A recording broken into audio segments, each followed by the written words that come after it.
Today, we're going to talk about something most people misunderstand: success. Everyone wants it, everyone's chasing it. But what if I told you the people who actually get it? The ones who don't just taste it but hold onto it. They're not chasing it at all. They're attracting it. And how? By becoming the kind of person success naturally gravitates toward. Success is one of those things people get twisted. Most folks are running after it like it's hiding from them, always out of reach, always needing more hustle, more noise, more proof. But what if the entire strategy is off? What if success isn't something you chase, but something you attract by who you become? That's not just a mindset switch, it's a full transformation. It means stepping into a version of yourself that's aligned with everything you say you want. It's no longer about impressing anyone. It's about developing the kind of internal structure that can handle success when it shows up. Because let's be honest, a lot of people get a taste of success and sabotage it. They weren't ready. Their character couldn't support the weight of what they prayed for. In the Bible, we are said to prepare our fields for rain before the rain comes. That's not about luck. That's about alignment. You don't earn success by striving harder than everyone else. You align yourself with it by becoming disciplined, rooted, and obedient to the vision God has for your life. That means pruning habits, reworking mindsets, and elevating your daily choices until your lifestyle starts resembling your goals. People spend years chasing after blessings they haven't built the character to receive. But when your identity starts to shift, when your thoughts are different, when your words carry purpose, when your actions are rooted in truth, that's when things begin to change. Not because you chased it harder than the next guy, but because you became someone who doesn't need to chase anymore. You attract it by how you think when no one's looking. You attract it by the peace in your heart and the integrity in your steps. In the Bible, we are said that a good tree bears good fruit. That means your results don't come from what you're trying to grab. They come from what's been growing inside you all along. It's about stillness, about surrender, about working with God, not just trying to perform for people. You don't need to post your progress when heaven sees your preparation. The energy you carry, the humility you walk in, the focus you show when the crowd is silent, those are the things that begin to pull opportunities, people, and elevation toward you. And while the world teaches you to grind until you collapse, Scripture reminds us to walk by faith, not by sight. That means trusting that as you become who you're meant to be, what's meant for you will be drawn in, not by force, but by faith. There's nothing louder than someone who's fully aligned with purpose. They don't need to scream to be heard. Their presence speaks. Their habits shout, and the results follow. That's the key. You stop chasing success when you understand who you were always meant to be, and start living like it daily. There's something powerful that happens when a person chooses discipline, not because someone's watching, not because of pressure or fear, but because they know who they are and what they're meant for. Discipline isn't punishment, it's alignment. It's the daily decision to act according to purpose instead of impulse. And when discipline gets paired with self-respect, the result is magnetic. Not flashy, not loud, but solid.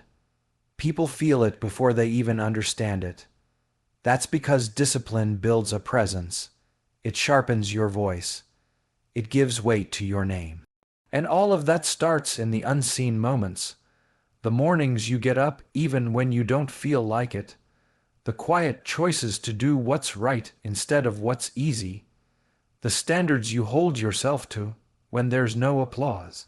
The Bible speaks often about the fruits of the Spirit, and one of them is self-control. That's not weakness. That's strength under control. That's the ability to command yourself, to govern your actions, to submit your desires to something bigger than comfort. That's what builds kings and queens. Not popularity, but discipline. Self-respect is the container that holds your calling. Without it, no matter how gifted you are, you'll leak. You'll break under pressure, fall for anything, sell out for a cheap version of what was meant to be eternal. But when you walk with discipline and self-respect, you become unshakable, not because life gets easier, but because you've trained your soul to stay rooted. In the Bible, we are said to run the race in such a way as to obtain the prize. That implies structure, strategy, commitment. Nobody wins a race by accident. It's intentional, and that same principle applies to your destiny. You don't stumble into greatness. You train for it. That training looks like sacrifice. It looks like boundaries. It looks like saying no to your flesh and yes to your future. When your identity is anchored in truth, you stop negotiating with your standards. You stop letting people, pain, or the past define your worth. You start walking different, talking different, moving with clarity instead of chaos. There's something sacred about a person who honors themselves, who treats their time, their energy, their body, and their calling like it matters. That's not pride, it's stewardship. And in the Bible we are said that those who are faithful with little will be entrusted with more. Discipline is faithfulness in motion. Self-respect is your agreement with heaven about your worth. Together, they make you magnetic, not because you're trying to attract the world, but because you're finally aligned with the truth of who you are. You begin to repel confusion, drama, and distractions, and you begin to attract favor, clarity, and opportunity, not out of luck, but out of alignment. That's the kind of energy the world can't fake. It's the result of a life built on discipline, anchored in self-respect, and fueled by purpose. It's easy to believe that identity is something fixed, something you're born with and can't change. But the truth is, who you are isn't decided by what you say in moments of inspiration. It's revealed by what you do when nobody is watching.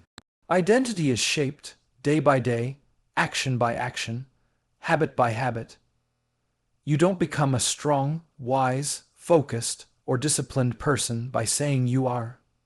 You become that person by living it repeatedly until it's written into your nature. What you do consistently becomes your character, and your character determines your direction. It's not one big decision that defines your life. It's the thousands of little ones that seem small in the moment, but add up to something unshakable or destructive. In the Bible, we are said that as a person thinks in their heart, so are they.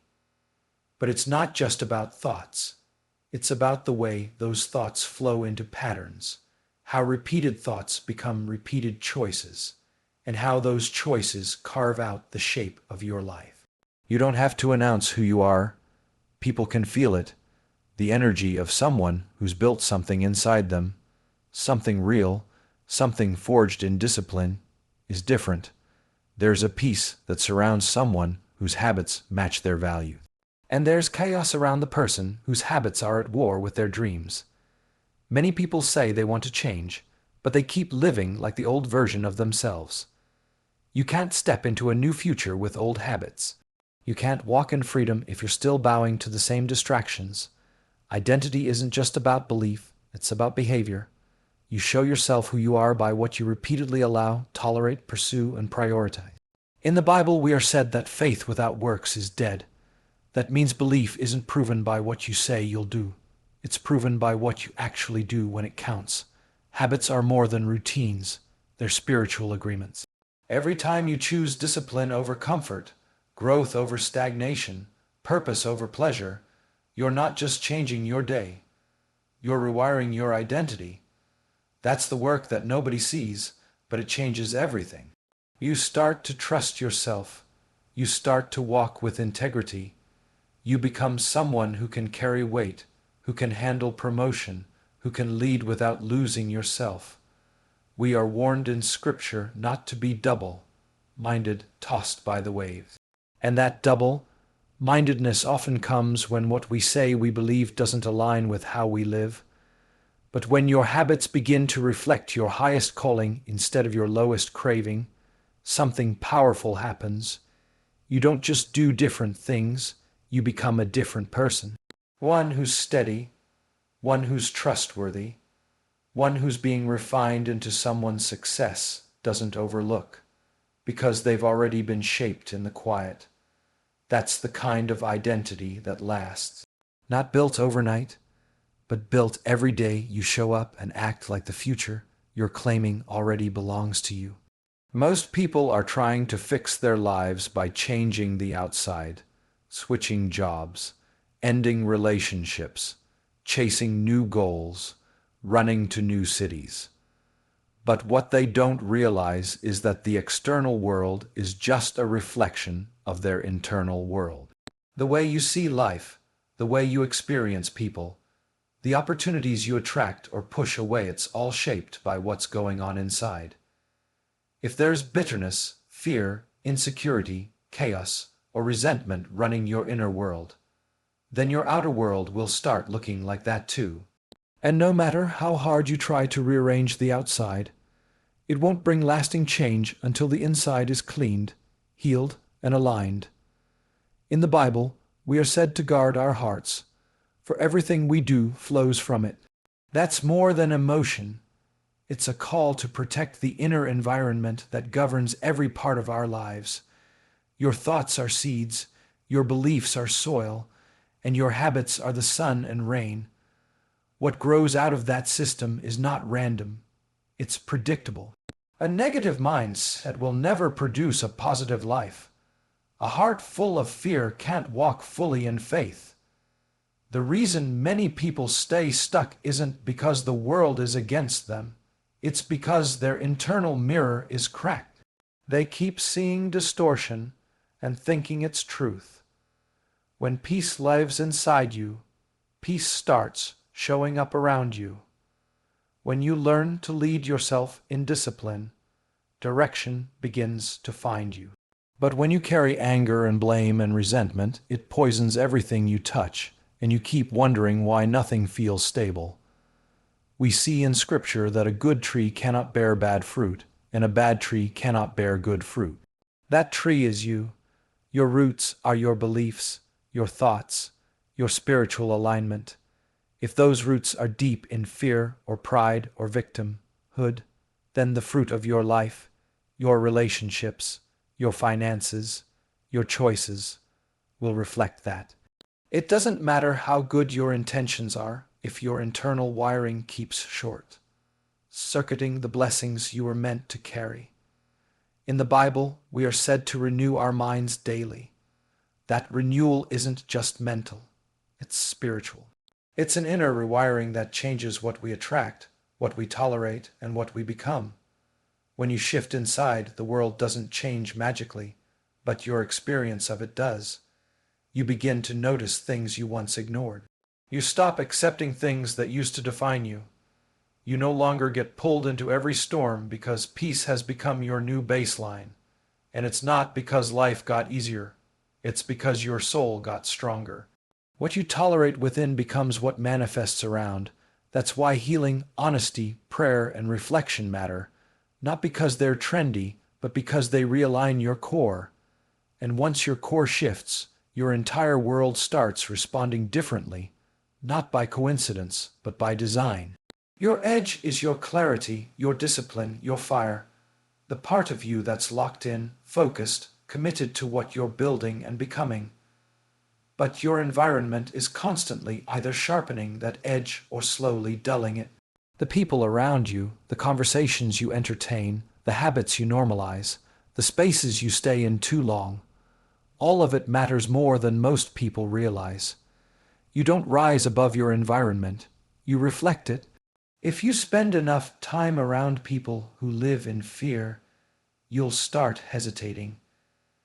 If you stay in places that celebrate comfort over growth, you'll start justifying your stagnation.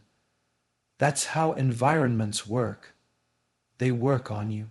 Silently, daily, until one day you realize your edge is gone and you didn't even see it happening. In the Bible, we are said that iron sharpens iron, so one person sharpens another. That isn't just poetic language. It's a spiritual truth about how influence shapes identity. The people close to you either refine you or reduce you. They either call you up or pull you down, and sometimes it's not even dramatic. It's subtle. It's the friend who laughs when you talk about your goal. It's the circle that never prays but always complains. It's the culture that tells you success is selfish, ambition is pride, and excellence is too much. Over time, those voices get in your head. They start shaping your story. And without realizing it, you become what you're surrounded by. There's a reason Jesus often withdrew from the crowds to pray, to reset, to recenter. He wasn't running from people. He was protecting his focus. He understood the importance of space, and in Bible we are said to come out from among them and be separate. That's not about isolation. It's about discernment. Not everyone deserves access to your process. Not every atmosphere deserves to carry your energy. You're not better than anyone, but you're becoming someone, and that process requires intentional choices about who and what gets to influence your spirit. Your edge is sacred. It's the part of you that gets up early, that says no when it's easier to say yes, that leans into discomfort instead of running from it.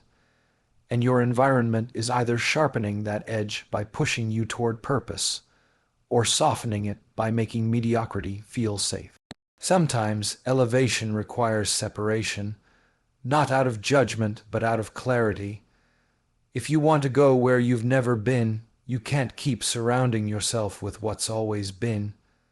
You need people who call you higher, spaces that stretch you, voices that challenge your excuses, and silence that reminds you of who you really are when all the noise fades away. The strength of your edge determines the precision of your impact. And you don't sharpen knives with pillows. You need friction, challenge, accountability, and truth. That's how you stay sharp. That's how you stay ready. That's how you become the kind of person who doesn't just chase purpose, but embodies it. What you do today determines who you are tomorrow. It's easy to get caught up in the big, shiny goals of the future and forget that the path to greatness is made up of countless small, seemingly insignificant actions. But those small choices are the seeds you plant. What you choose to water today, what you decide to nurture today, grows into the life you'll live tomorrow. If you want to harvest success, peace, relationships, or impact in the future, you must begin by planting the right seeds today. Everything in life is a cycle: planting, watering, growing, harvesting, and every season is dependent on what you did before it. The foundation of your future is being laid right now. In the Bible, we are said that we will reap what we sow. It's a law of nature, a law of life. The energy you invest, the time you spend, the words you speak, these are the seeds you plant in your life. If you constantly plant negativity, laziness, or fear, then it's no surprise when those things show up in your future. But if you plant seeds of growth, purpose, faith, and effort, you'll see that fruit come to fruition in ways you can't always predict. It's not always immediate. Sometimes it takes years for a seed to turn into something visible. But trust that every day you make the right choice, you're adding to the harvest that's coming. The Bible reminds us that a farmer doesn't just plant once and walk away. He tills, he waters, he waits with patience. The process is slow, often invisible, but eventually the seeds sprout and bear fruit. This principle is no different for your life. Success doesn't happen overnight, and change doesn't happen by accident. It happens through small, daily actions aligned with purpose. Every prayer, every disciplined decision, Every moment where you choose faith over fear, you are sowing the seeds that will bring you closer to your destiny. Many people give up because they don't see immediate results, but that's not how it works. Your investment in today might not bear fruit until tomorrow, and tomorrow may take longer than you expect. But in the Bible we are said that those who wait on the Lord shall renew their strength. That strength is endurance, the ability to keep going even when the harvest isn't yet visible. The important thing is to keep planting, keep watering, and trust that your labor is not in vain.